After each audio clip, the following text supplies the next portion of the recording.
Sino po naniniwala isang araw, alaala na lang ang payo ng mga magulang mo sa'yo?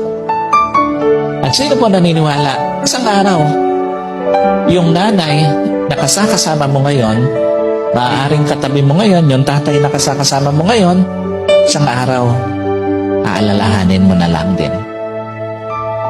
Hindi kayo forever na magkasama.